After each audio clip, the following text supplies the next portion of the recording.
Ya, buenas tardes, hermanos. Agradezco las palabras de Enrique. Como él dice, tenemos muchos años de conocernos y bueno, se refleja en él y en mí la juventud, así es de que pues no es que esos muchos años hayan sido en el pastorado, sino como él dijo, él fue mi maestro de escuela dominical y yo lo sigo respetando como tal. Hermanos, por favor abran sus Biblias en la segunda epístola a los Corintios. Vamos al capítulo 4 y vamos a continuar con el tema de la predicación. Nuestro hermano Enrique nos estuvo hablando acerca de la predicación. Yo voy a hablar más bien acerca del predicador. Vamos al capítulo 4, vamos a ver los versículos del 1 al 5.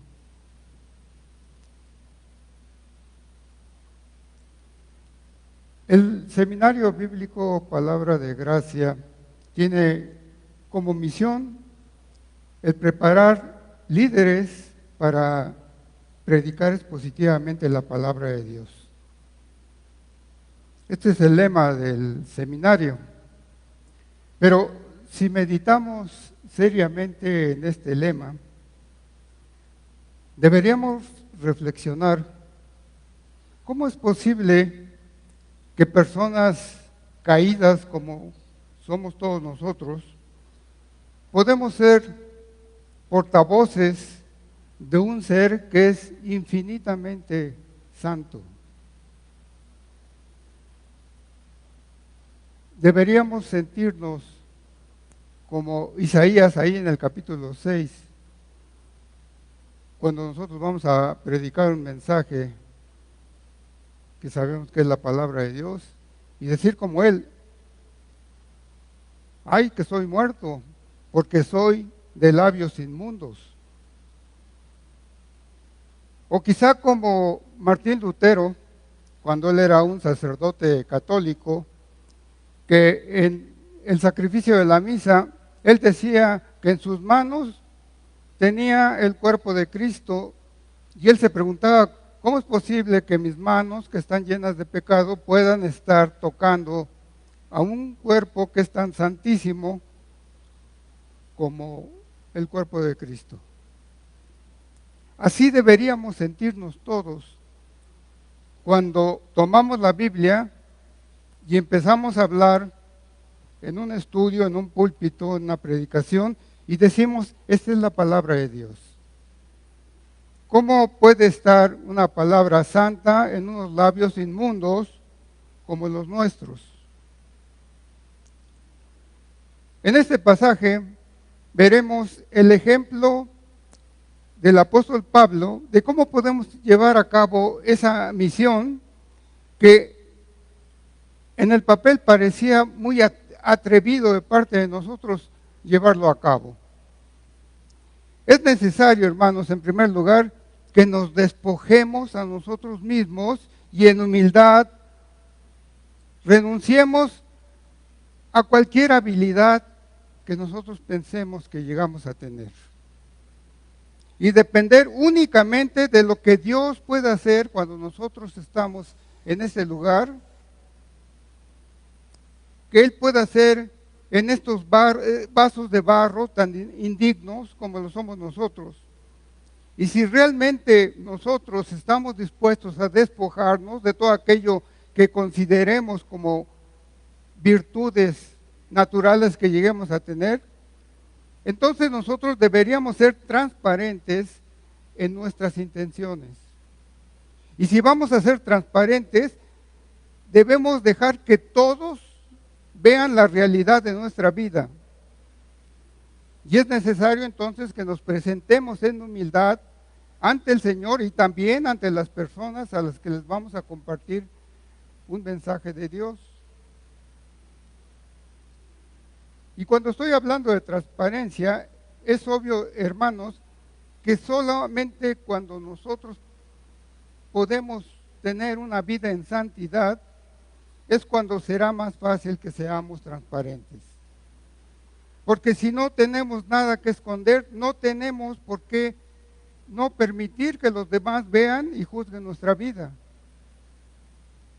Si tú ya has puesto tu propio testimonio delante del Dios mismo y has aceptado con humildad que no tienes ningún merecimiento, que sabes de tu imperfección, de tus debilidades, y solamente esperando que cuando estás en un púlpito, estás delante de un auditorio, sea Él el que se manifieste en ese momento y no tú. Todos en nuestra naturaleza caída tenemos debilidades que nos estorban para predicar la palabra de Dios. Por lo que nunca debemos confiar en lo que nosotros hemos hecho, en la preparación que hemos tenido, porque si confiamos únicamente en lo que hemos hecho, en el estudio que hemos llevado a cabo antes de presentarnos, estamos destinados al fracaso. Pero si la confianza la tenemos en aquel que todo lo puede, entonces entenderemos que todo logro que alcancemos será únicamente un reflejo, no de nosotros mismos, sino del mismo Dios. A través de su Espíritu, Él es el que nos ha de guiar hacia las cosas triunfantes. Y ahí será cuando entiendas que el éxito que tengas en tu ministerio, no solamente de la predicación, sino en cualquier ministerio que lleves a cabo en tu iglesia, tiene su origen en tus debilidades, pues el poder de Dios se ha de manifestar a través precisamente de esas debilidades. Recuerda las palabras de Pablo. Pablo decía, por lo cual, por amor a Cristo, me gozo en mis debilidades, en afrentas, en necesidades, en persecuciones, en angustias, porque cuando soy débil, entonces soy fuerte. Esas eran palabras de un hombre que Dios utilizó poderosamente para predicar su palabra.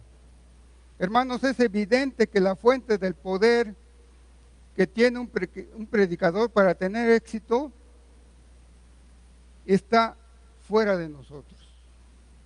El propósito de este mensaje que vamos a ver es que estemos conscientes que el evangelio que predicamos es un mensaje de Cristo, no un mensaje de nosotros. Vamos a leer el pasaje 2 de Corintios capítulo 4 versículo 1 al 5. Comenté que esto es la palabra de Dios. Dios me va a utilizar. Dios va a utilizar mis labios para pronunciar su palabra. Entonces, por favor, hermanos, si esta es la palabra de Dios, les pido por favor que se paren y en reverencia oigamos la palabra de Dios. 2 de Corintios capítulo 4 versículos 1 al 5. Pablo dice, por lo cual, teniendo nosotros este ministerio según la misericordia que hemos recibido, no desmayamos. Antes bien, renunciamos a lo oculto y vergonzoso, no andando con astucia ni adulterando la palabra de Dios, sino por la manifestación de la verdad, recomendándonos a toda conciencia humana delante de Dios. Pero si nuestro evangelio está aún encubierto, entre los que se pierden está encubierto, en los cuales el Dios de este siglo cegó el entendimiento de los incrédulos para que no les resplandezca la luz del evangelio de la gloria de Cristo, el cual es la imagen de Dios. Porque no nos predicamos a nosotros mismos, sino a Jesucristo como Señor y a nosotros como vuestros siervos por amor de Jesús. Oremos, hermanos. Señor, agradecemos que permitas que después de un largo tiempo de estar separados de nuestros hermanos en la fe, ahora nuevamente empecemos a reunirnos para la edificación mutua de todos los miembros de este seminario. Señor, te pedimos por la claridad de los mensajes que podamos dar las personas que hemos sido escogidos para ello. Y te pedimos también por la recepción, que estos mensajes lleguen a los corazones de los hermanos que nos han de escuchar. Y que todos los mensajes, no solamente los de este día, sino todos los que se han de pronunciar en este ciclo de conferencias, sirvan para provocar un avivamiento y un deseo de conocer más tu palabra y el de poder difundirla a todos aquellos que la anden buscando. Te lo pedimos en nombre de nuestro Redentor. Por Cristo Jesús oramos. Amén. Pueden sentarse, hermanos.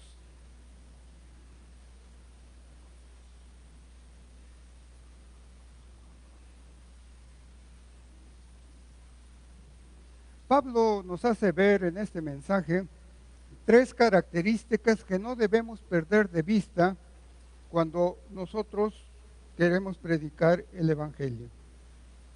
Primero, vemos que es un privilegio el que nosotros podamos predicar el Evangelio, un privilegio otorgado por Dios. Después veremos que es una gran responsabilidad, porque de lo que vamos a hablar es de la verdad de Dios. Y en tercer lugar, tiene como fin este mensaje el darle la gloria a Él. Vamos a ver a partir del versículo 1, dice: por lo cual, teniendo nosotros este ministerio, según la misericordia que hemos recibido, dice Pablo. En el capítulo anterior de este pasaje, Pablo había estado hablando de su ministerio, del mensaje del nuevo pacto, pero ahora la atención la fija en que a él específicamente se le había dado ese ministerio. A él, a Saulo de Tarso, el perseguidor de la iglesia. El Señor en su misericordia, como dice este texto, no solo le había perdonado, sino que le había llamado a él, al primero de los pecadores, como él mismo se nombraba, para darle el ministerio poderoso y efectivo de predicar su palabra. En 1 Timoteo capítulo 1, versículos 12 y 15, Pablo ya había hablado acerca de lo agradecido que estaba con Dios por esta distinción. Pablo dijo: doy gracias al que me fortaleció, a Cristo Jesús nuestro Señor, porque me tuvo por fiel poniéndome en el ministerio, habiendo yo sido antes blasfemo, perseguidor e injuriador, mas fui recibido a misericordia porque lo hice por ignorancia, en incredulidad, pero la gracia de nuestro Señor fue más abundante con la fe y el amor que es en Cristo Jesús. Hermanos, nadie, absolutamente nadie es digno de misericordia de Dios. Nadie es digno de trabajar para la obra de Dios. Y Pablo se consideraba a sí mismo como el menos indicado. El menos indicado para llevar a cabo ese ministerio tan especial que el mismo Señor le había encomendado. Es obvio que Pablo no tenía ningún merecimiento para que el Señor lo haya puesto en tan grande ministerio. Y también era cierto que el Señor, antes de que se convirtiera Pablo, él tenía grandes habilidades, tenía gran conocimiento de la Escritura, pero solamente fue por la misericordia que Dios tuvo con él, que habiendo sido enemigo de Cristo, lo convirtió en apóstol del Señor. Y no es que Dios no tuviera nadie más a quien mandar. Es obvio que Dios tiene muchos recursos para llevar a cabo su obra. Dios podía haber podía haber mandado, como lo hacía en el Antiguo Testamento, a sus ángeles para dar a conocer la doctrina del Evangelio. Podía inclusive haber enviado a hombres que fueran muy importantes, a eruditos de las Escrituras, personas fieles al Evangelio, a proclamar su palabra. Pero nosotros sabemos, hermanos, que Dios siempre ha escogido los vasos más humildes, los vasos más débiles para llevar a cabo su obra, para que su poder sea altamente glorificado. Dios convirtió a un blasfemo, a un perseguidor, a un injuriador, como lo era Pablo, en un vaso de honra. Y lo colocó en un ministerio glorioso para anunciar la salvación y la justicia de los hombres. Un ministerio de gloria que sería capaz de transformar la vida de todos aquellos que realmente recibieran ese mensaje. Y después Pablo subraya que en ese ministerio además dice, no desmayamos. Pablo sabía que ese ministerio no dependía de sus propias capacidades, sino que solo sería con la ayuda que por la gracia de Dios había de obtener para llevar a cabo tan significativa obra. Por lo cual asegura que él no habría de desmayar. Con esas palabras él está asegurando que él nunca se iba a rendir, independientemente de las circunstancias que pudieran ser adversas. Él no tenía miedo, él nunca perdió la valentía.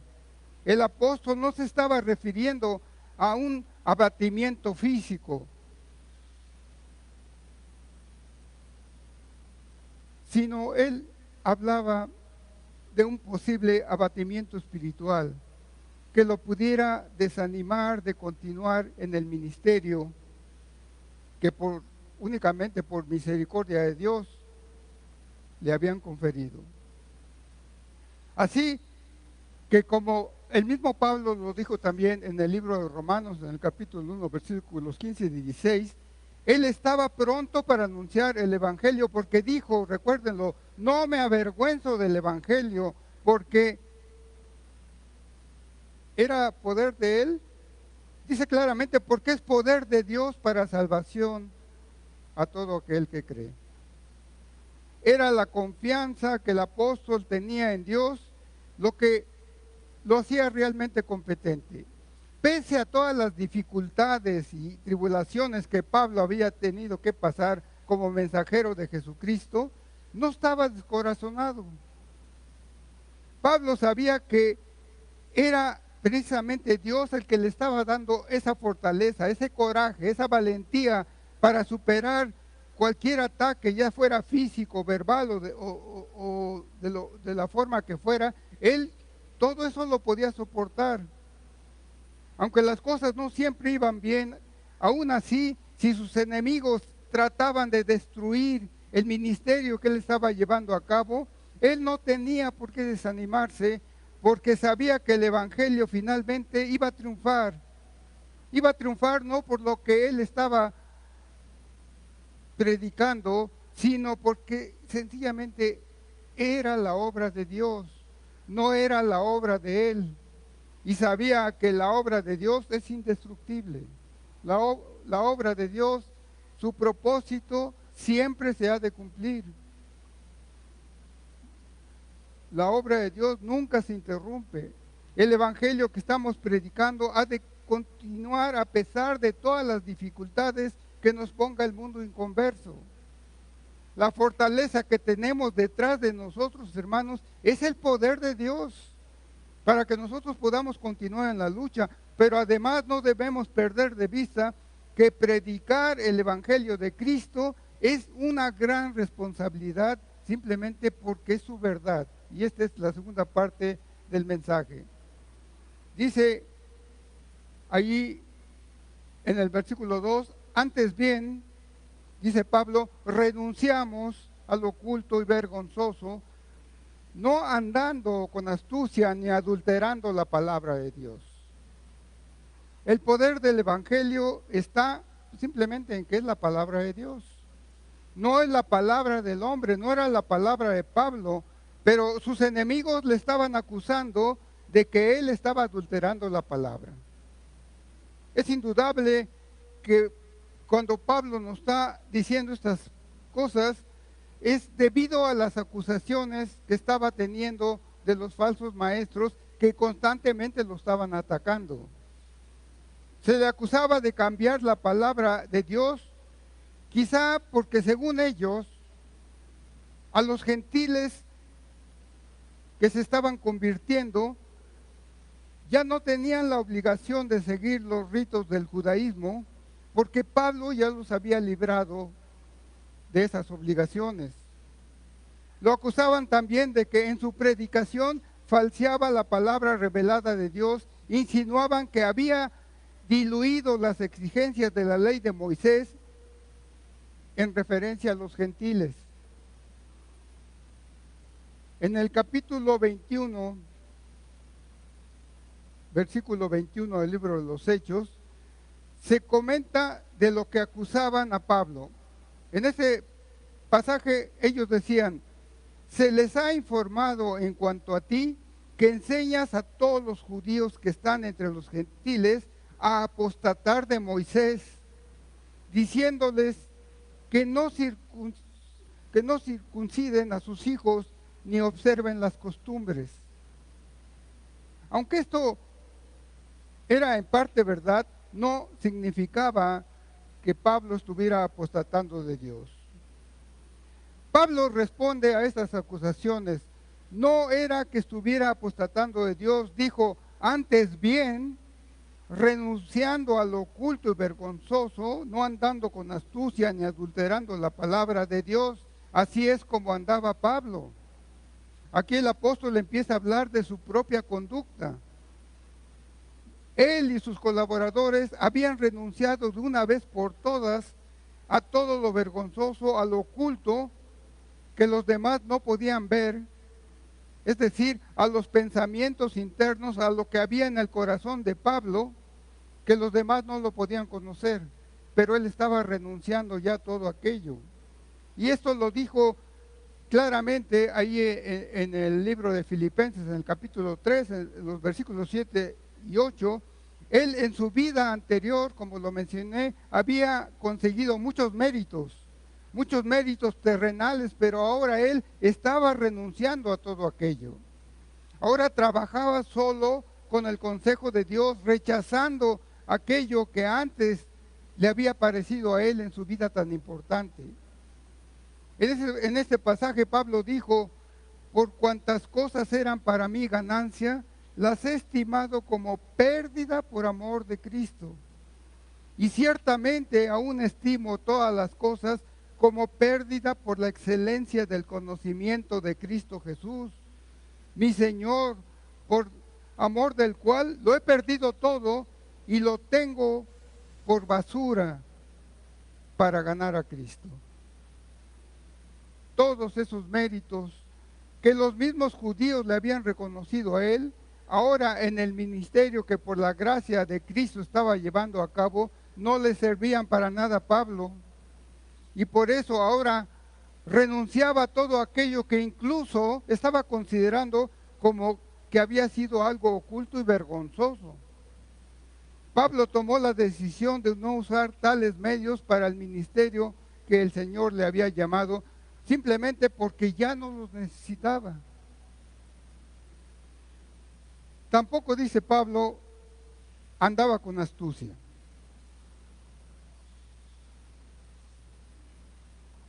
La palabra astucia literalmente significa ser capaz de hacer cualquier cosa.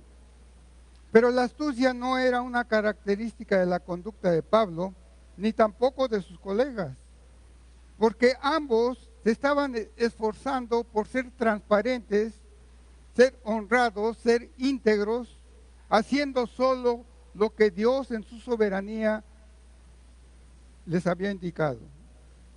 Los judaizantes acusaban a Pablo de engaño, pero Pablo con su vida les estaba demostrando que la acusación era infundada. Solo aquel que no ha entendido el Evangelio o que no confía en él es el que puede tratar de empezar a manipularlo, ministrando inclusive con todo aquello que es oculto y vergonzoso, utilizando medios que no son sinceros para ganar seguidores con las mentiras que los hombres inventan, en lugar de predicar con la verdad de Dios. Pablo no era de esos ministros. Pablo no tenía nada que esconder, ni de su vida personal, ni de su predicación de la palabra. En todo él siempre estuvo abierto y franco. No había engaño en lo que él hablaba, no había distorsión de la palabra de Dios. La diferencia entre Pablo y los falsos maestros era que cuando Pablo predicaba, él estaba mirando a Cristo. Su confianza estaba en su Señor. Mientras que ellos, cuando daban un mensaje, se estaban mirando a sí mismos. Hermanos, nadie que tenga su vista fija en Cristo puede estar hablando algo que no sea su verdad. Pablo, como ministro del nuevo pacto, tenía que servir ahora sin la menor duda de su lealtad a quien, como dijimos al principio, misericordiosamente, perdonándole todo lo anterior, le había puesto en ese ministerio. Eran precisamente sus acusadores los que operaban con ese engaño, procurando esconder la verdad de Dios. Sus métodos eran los mismos con los que ellos estaban acusando a Pablo. Eran ellos los que siempre empleaban las cosas ocultas y vergonzosas, habilidosas manipulaciones de la verdad, empleo de falsedades y adulteración de la palabra de Dios. Pero lejos de servir infielmente al Señor, Pablo no andaba en esas prácticas que eran en las que andaban aquellos falsos maestros, sino que agrega Pablo, por la manifestación de la verdad, recomendándonos a toda conciencia humana delante de Dios. El poder de la predicación del Evangelio se manifiesta claramente cuando se está hablando de la verdad de Dios. Mensajes que no contengan la verdad de Dios solamente son palabras sin sentido que no han de producir ninguna reacción en la persona que los oye. Manifestamos la verdad cuando la expresamos de una manera llana y comprensible, pero también la manifestamos no solamente con lo que decimos, sino con lo que vivimos. Nuestras vidas, recuerden hermanos, deben ser libros abiertos. La predicación del Evangelio,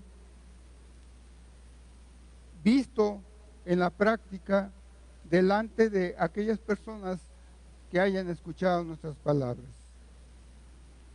La obra de los falsos maestros era impotente, pues su sabiduría humana no podía realizar solo lo que únicamente lo puede realizar la palabra de Dios. Pablo estaba tan seguro de su fiel actuación que se podía inclusive elogiar a sí mismo, dice, recomendándonos a toda conciencia humana. Él se podía exponer al juicio de toda conciencia porque su misma conciencia estaba limpia delante de todos los hombres y aún delante de Dios. Él no estaba haciendo nada que pudiera avergonzarlo, no tenía secretas iniquidades, nada que él quisiera esconder. Por otro lado, Pablo sabía que la conciencia humana aún es guiada por la verdad divina y registra y valora lo que es bueno y lo que es malo. Y por lo tanto, Pablo no tenía el menor problema para que fuera juzgado por hombres que tuvieran buena conciencia. Y así como Pablo puede poner a consideración de los hombres y de Dios la limpieza de su ministerio, espera que todo aquel que se atreva a juzgarlo que se someta al juicio de los hombres y principalmente al juicio de Dios. Pablo agrega, pero si nuestro evangelio está aún encubierto, entre los que se pierden está encubierto. Si Pablo estaba tan seguro de que el mensaje que estaba dando era únicamente la verdad de Dios, entonces, hermanos, nosotros podíamos preguntarnos, ¿por qué muchos de los oyentes de Pablo no le estaban entendiendo? Seguramente pensaban los opositores de Pablo que su mensaje era defectuoso, pues de otra manera sería entendido por todo el mundo. Pero hermanos, nosotros sabemos que desafortunadamente no todas las personas ni entienden ni aceptan el mensaje de Dios. Jesús dijo, porque estrecha es la puerta y angosto el camino que lleva a la vida, y pocos son los que la hallan. Pero lo que los falsos maestros querían era que el mensaje de Pablo fuera menos condenatorio, no tan agresivo a la vida que el común de sus oyentes estaban llevando. El mensaje de Pablo lo consideraban que era ofensivo y por tal razón era ineficaz. Lo que ellos querían era que el mensaje fuera suavizado, que fuera consolador en lugar de ser condenatorio. Que ese mensaje pudiera atraer a las personas en lugar de que las rechazara, porque no entendían cuál era el mensaje del Evangelio, porque para ellos ese mensaje simplemente, como dice Pablo, estaba encubierto, es decir, estaba oculto, no lo podían percibir, por lo cual Pablo les aclara que si ellos no entendían el mensaje era porque entre los que se pierde está encubierto. Porque como ya antes lo había dicho el mismo Pablo, el hombre natural no percibe las cosas que son del Espíritu de Dios, porque para él simplemente son locura, no las puede entender, porque éstas se han de discernir únicamente espiritualmente. Los judíos que oían el mensaje de Pablo, no es que no lo estuvieran entendiendo, sino que no querían aceptar ese evangelio. Por lo que para ellos seguía permaneciendo oculto. La causa de este encubrimiento no radicaba en que el mensaje de Pablo fuera confuso, que no estuviera lo suficientemente claro, ni tampoco consistía en que quizá Cristo se había equivocado y había enviado a personas ineptas a dar su mensaje. Todo consistía en que esos oyentes, ellos mismos estaban rechazando el mensaje de Cristo, por eso para ellos estaba encubierto. Y una de las causas de este rechazo lo señala Pablo enfáticamente, dice, en los cuales el Dios de este siglo cegó el entendimiento de los incrédulos, para que no les resplandezca la luz del Evangelio de la gloria de Cristo, el cual es la imagen de Dios. Aquí obviamente Pablo se está refiriendo a Satanás. Y él lo menciona como el Dios de este siglo. Obviamente Satanás no es Dios, pero lo llama así porque tiene muchos seguidores en el mundo inconverso. Sabemos que este personaje es un enemigo que ya no tiene poder para un creyente. Es un personaje que fue derrotado en la cruz de Cristo. Sin embargo, aún así, él sigue teniendo poder en el mundo incrédulo. Él es el causante de la ceguera intelectual que tienen los que no han creído. Satanás ofusca la mente de los incrédulos y les impide ver la luz del Evangelio. Los incrédulos no buscan la verdad. El apóstol Juan dijo, y esta es la condenación, que la luz vino al mundo y los hombres amaron más las tinieblas que la luz. Satanás mantiene a los pecadores en la oscuridad a través precisamente de esos falsos maestros, de esos falsos predicadores que Él mismo envía y que con engaños buscaba mantener a esos incrédulos en perpetuas tinieblas para que nunca les resplandeciera la iluminación del Evangelio, de la gloria de Cristo, y llegaran a ser salvos. Satanás ciega a los rebeldes a la verdad del Evangelio. El Evangelio arroja luz sobre el tema de quién es Dios. Solamente cuando nosotros entendemos la palabra de Dios, reconocemos quién es Dios y quiénes somos nosotros. Y conociendo a Dios, el Evangelio lo revela como el Padre, y en la vida y en la muerte de Cristo. La luz del Evangelio, hermanos, nosotros sabemos que siempre está resplandeciendo, pero los incrédulos no la ven. Satanás pone varias barreras entre los incrédulos y Dios. Y finalmente, hermanos, el Evangelio que predicamos tiene como única causa darle la gloria a Él. Versículo 5, Pablo concluye este discernimiento haciendo una declaración contundente. Porque no nos predicamos a nosotros mismos, sino a Jesucristo como Señor. Pablo hace esta aclaración porque esta era precisamente la forma como sus oponentes estaban predicando el Evangelio. Por medio de engaños, por medio de falsedades, buscando más que la gloria de Dios, su propia gloria y su propio beneficio. Ellos no habían renunciado a lo oculto y vergonzoso de lo que Pablo se había despojado. La ambición, por lo tanto, la avaricia y vicios similares en ellos manchaban la pureza del mensaje que estaban predicando. De modo que en sus predicaciones Cristo no tenía la distinción exclusiva. No buscaban en sus mensajes la edificación de sus oyentes, sino que en alguna forma lo que ellos buscaban era una distinción especial para ellos. Es decir, ellos sí se predicaban a sí mismos. A diferencia de ellos, Pablo declara tajantemente, no nos predicamos a nosotros mismos. Pablo ya había declarado en repetidas ocasiones que él solo predicaba el mensaje del Evangelio de Cristo y a este crucificado. 1 Corintios capítulo 1, versículo 23, creo que lo leyó también nuestro hermano Enrique.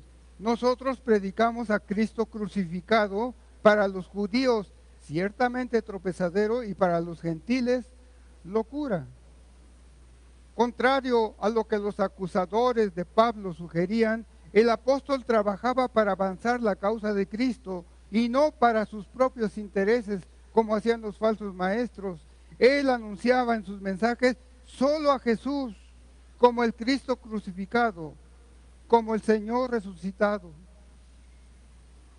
Pablo había estado ministrando en Corinto con mucha humildad, no con prepotencia. Ese no fue el estilo de Pablo. Él dijo en 1 Corintios capítulo 2, versículo 3, estuve entre vosotros con debilidad y mucho temor y temblor.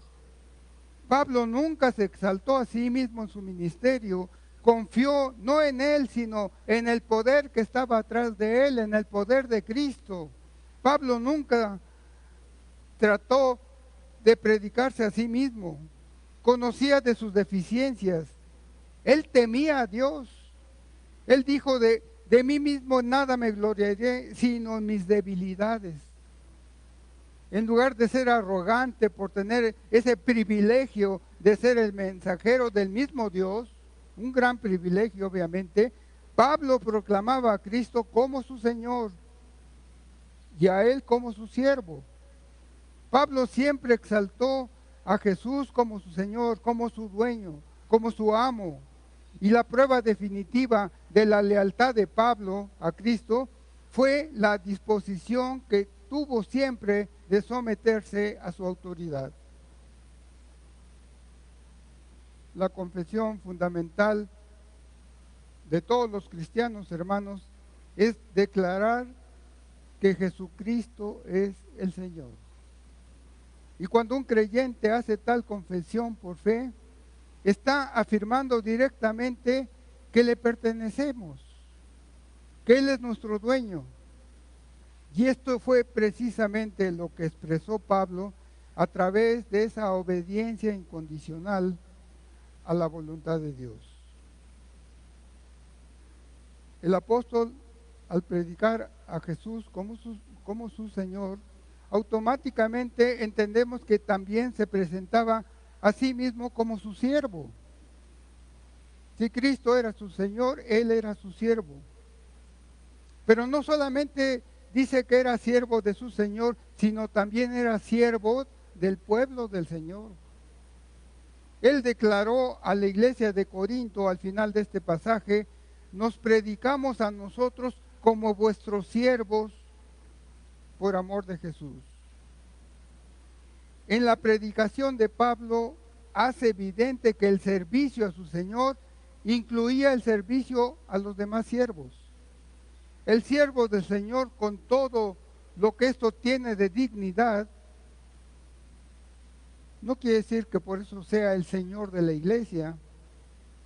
No hay lugar en el ministerio, en ningún ministerio, por genuino que sea, para que nosotros nos exaltemos a sí mismo. Así sea evidente que en esa persona esté la gracia y el poder de Dios, eso no tiene absolutamente ningún mérito para exaltarse a sí mismo. El ministro del Evangelio es un siervo del Señor y es un siervo de aquellos que está ministrando. La conducta cristiana que Pablo recomienda en un ministerio es la humillación y el sacrificio. Estas son verdades que se identifican con un ministro del Evangelio. Hermanos, el ministro es simplemente un heraldo del Cristo crucificado. El Señor debe estar en el centro de su vida. No puede exaltarse a sí mismo. No puede proclamar sus propios pensamientos. No puede hacer sus propias doctrinas. El ministro cristiano debe buscar servir y no imponerse a los demás. Pablo dice que él y sus colaboradores no se estaban sirviendo a sí mismos, más bien eran siervos de los corintios por amor a Jesús. Él se declara ser esclavo, no solamente de Jesús, sino que por Jesús él es esclavo de los hermanos, literalmente por causa de Jesús. Pablo fue un servidor de Cristo que había sido enviado para que ministrase las necesidades espirituales de aquella iglesia. Y por tanto, era por amor a Cristo que servía a los hermanos de Corinto. Vemos que Pablo aquí manifestó una humildad como aquella que vimos nosotros en el pasaje del Antiguo Testamento, en 1 Samuel capítulo 25. Recuerden ustedes una mujer llamada Abigail, que posteriormente fue una de las esposas de David. Esta mujer se postró ante su Señor y le dijo: he aquí tu sierva, que será una sierva para lavar los pies de los siervos de mi Señor. Esta misma actitud es la que estaba teniendo Pablo: ser siervos de los siervos de su Señor. El mismo Jesús mostró al lavarle los pies a sus discípulos esa humildad que debemos mostrarnos unos a los otros. Con este ejemplo del Señor debemos considerar que ningún siervo se debe atrever a considerar que su trabajo está por debajo de él, cuando el mismo maestro realizó este trabajo. Concluyendo, hermanos, el Señor nos ha encomendado el ministerio de la predicación. Y esto, hermanos, lo debemos tener como un alto llamado, que como el apóstol Pablo lo dijo en este mensaje, es un privilegio predicar la palabra de Dios, pero es una gran responsabilidad también. Ninguno de nosotros debería de ufanarse por tener algún mérito en merecerlo, ni mucho menos sentirse en alguna forma superior a los hermanos en la fe. Y en su gracia no solamente nos ha hecho el llamamiento, sino que Él, el mismo Señor, dispone los medios para capacitarnos y para poder desempeñar este ministerio en medio de todas las dificultades que pudieran surgir para que nosotros pudiéramos predicar su palabra a ese mundo que es hostil, no solamente a Él, sino también a nosotros. El apóstol Pablo nos anima a que perseveremos en este ministerio, a pesar de que en muchas ocasiones, probablemente algunos de ustedes ya lo haya experimentado, tal parece que nuestro ministerio está fracasando. Vemos hermanos de nuestras propias congregaciones que no responden al llamado del Evangelio. Vemos hermanos que se dedican más a la cuestión política que a la cuestión espiritual. Se dedican a dividir iglesias. Recordemos, hermanos, que no ha de ser por lo que nosotros con nuestro empeño logremos, porque la obra es la obra del Señor. Y Él ha de estar a tu lado en el esfuerzo que estés haciendo por llevar a cabo tu ministerio. Por lo que como Pablo, hermanos, se nos invita a que no debemos desmayar, no debemos claudicar por muy desalentador que parezca la situación. Si predicar la palabra de Dios es un privilegio, hermano, no permitas que ese privilegio se termine en tu vida. Nunca olvides que la base del triunfo de tu ministerio ha de ser en la medida de tu fidelidad a la exposición que tengas de la palabra de Dios. Nunca, hermanos, nunca por tentación o por buen motivo que puedas llegar a tener, llegues a adulterar el mensaje que Dios te ha dejado. No trates de tener logros basados solo en tus virtudes personales. Puede ser que seas muy inteligente, puede ser que seas una persona muy elocuente, pero no ha de ser por tu presentación o por tu elocuencia o por tu persistencia que vas a doblegar a un inconverso. Solo ha de ser con la pureza y la claridad que expongas el Evangelio de Cristo, como el Señor ha de permitir que tengas éxito en tu ministerio. Y hermano, nunca te pongas de ejemplo, pues el único ejemplo nos los ha dejado el Señor Jesús en su testimonio terrenal. No te prediques a ti mismo, predica como Pablo a aquel que a través de su muerte en la cruz nos ha redimido a todos nosotros. Debemos tener cuidado, hermanos, que debido al privilegio de ser voceros de Dios, no seamos tentados por Satanás y nos haga sentir que somos algo especial, que estamos por encima de las personas a las que estamos proclamando la palabra de Dios. No nos demos títulos que no nos corresponden. Si eres líder de una iglesia, hemos visto en este mensaje que solamente eres un siervo de esa congregación. Cuando proclamamos a Cristo, tenemos que asegurarnos de que nuestros oyentes se den cuenta de que nuestra actitud es únicamente de ser servidores de ellos. El predicador, es cierto, es esencial en el proceso, pero no es el que hace posible el proceso. Un ministerio llevado con humildad es superior a cualquier título que te quieras adjudicar. Lo grandioso de nuestro ministerio es que estamos sirviendo a Cristo para que Él pueda ser elevado a una distinción que solamente Él merece y que no puede ser desmerecida por nadie que quiera compartir su gloria.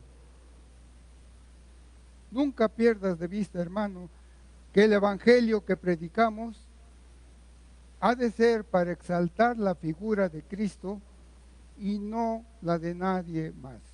Oremos, hermanos.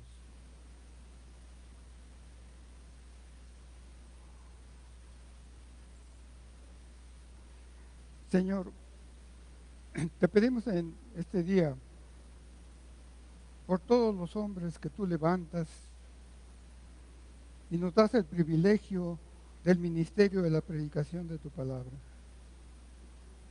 Te rogamos que pongas humildad en nuestros corazones y que nos sometamos a tus mandamientos y a tu voluntad, de tal forma que sea tu poder manifiesto para cuando seamos enviados como tus heraldos a impartir estos mensajes que tú quieres que escuche tu pueblo y que han de ser los que han de traer a tus pies a todos aquellos que quizá en este momento todavía se encuentren perdidos, pero que tus propósitos se lleven a cabo y que no sean los propósitos de los hombres los que traten de suplir tu obra. Señor, todo esto te lo pedimos en el nombre que es sobre todo nombre, en nombre del Señor Jesucristo. Amén.